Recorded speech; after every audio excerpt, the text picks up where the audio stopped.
Does Christianity, as it is commonly practiced today, truly reflect the teachings of Jesus Christ? It's a question that warrants a thoughtful pause. In the grand scheme of American Christianity, there are so many man-made teachings that diverge significantly from the foundational messages of the gospel. Concepts like seed faith, the prosperity gospel, are not even found in the Bible, except by those that cherry-pick a few scriptures to get their followers to believe it, and therefore send their money to these so-called preachers. And then there is a peculiar focus on the rapture, a term not explicitly found in the Bible, that has found its way into the spotlight. Interestingly, this term, rapture, was popularized in the 19th century by John Nelson Darby. Moreover, interpretations of eschatological themes, especially those concerning the end of the world, which was mistranslated into different Bible versions, which veers away from the original Greek biblical words spoken by Jesus. This shift in language carries different implications for Christian practice and hope. So we are left pondering, is it possible that millions, if not billions of people have strayed from the foundational principles of love, forgiveness, and compassion? Most people go to church to learn about God, as a person goes to a mechanic, believing they know their craft and can fix their car, or any other expert in any field, a plumber, an accountant, a landscaper, you name it.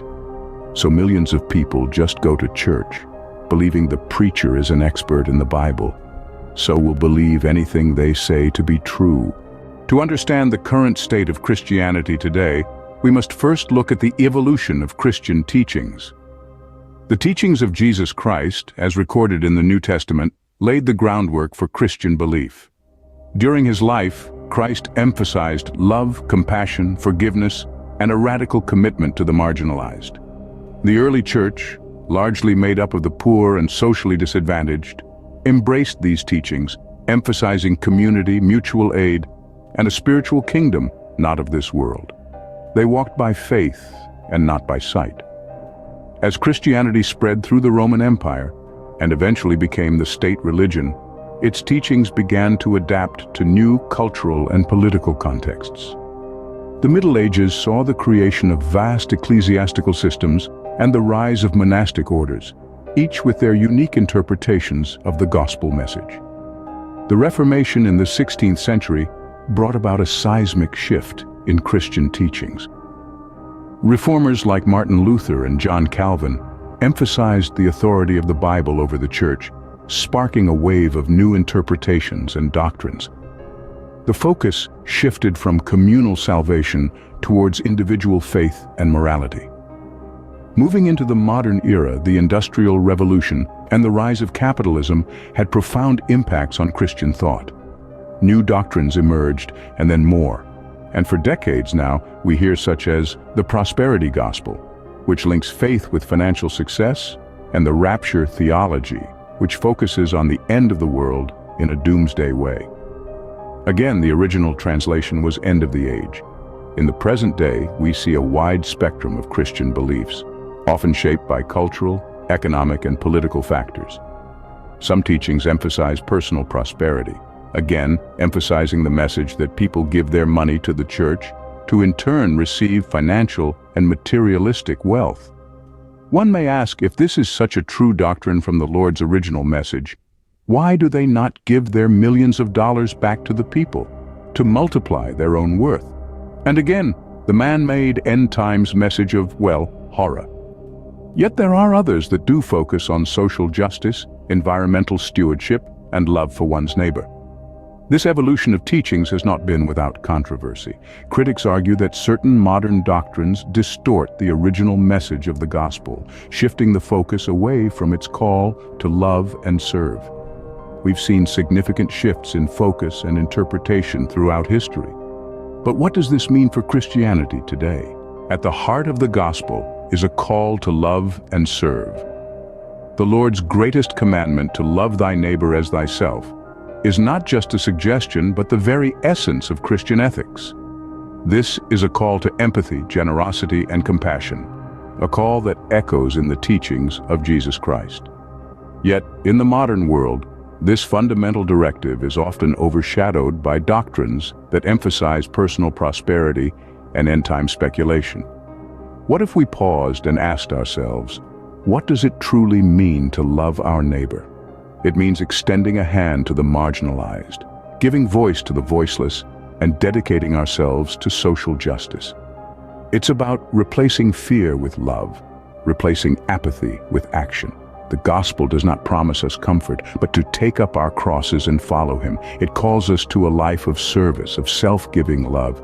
It asks us to share in the joys and burdens of our neighbors, to work for peace and justice. He said it better to give than to receive. Could a return to this fundamental directive offer a path forward? To counteract irrational and destructive messages often broadcasted from mega pulpits, especially in America, we must rekindle our commitment to the core teachings of Christianity. It's about navigating through the noise of these irrational, man-made teachings and actively seeking the truth. When messages of divisiveness and hatred are propagated, let's strive to be bearers of love and ambassadors of compassion, for it is love that can heal divisions and compassion that can soothe the wounded. We must remember that pulpits and platforms are powerful tools for social change. As individuals, as a community, it is our responsibility to ensure that these tools are used to bring about positive change. We can even find people all over social media today trying to do this. Even many on YouTube are calling out these false prophets of today that the Lord warned would come within his words in Matthew.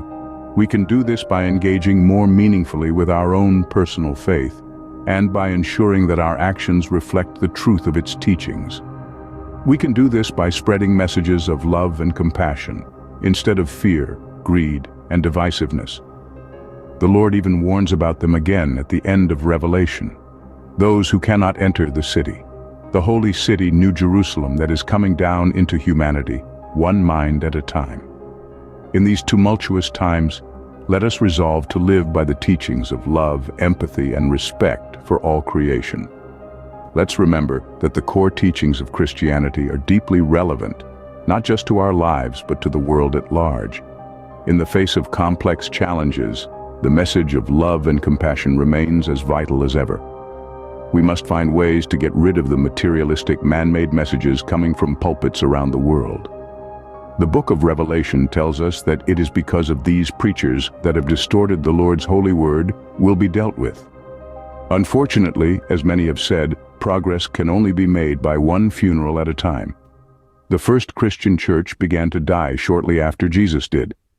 And he foretold that would happen in Matthew, that people would begin to distort his word after he would leave.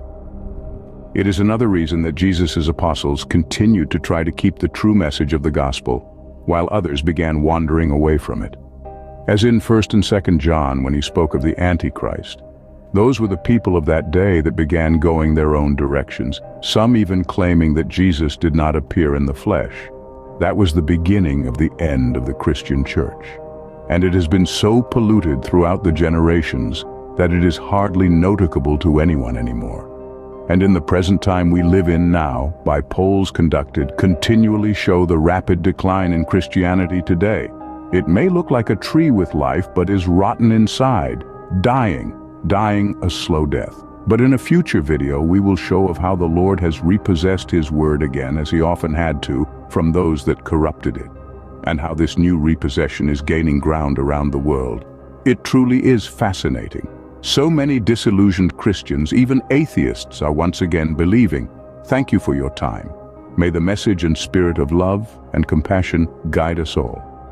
If you enjoyed this video, please click the like button and subscribe, so that we may continue bringing more informational videos searching for more truth in our world today. As just the facts, ma'am, science does, and we desperately need that.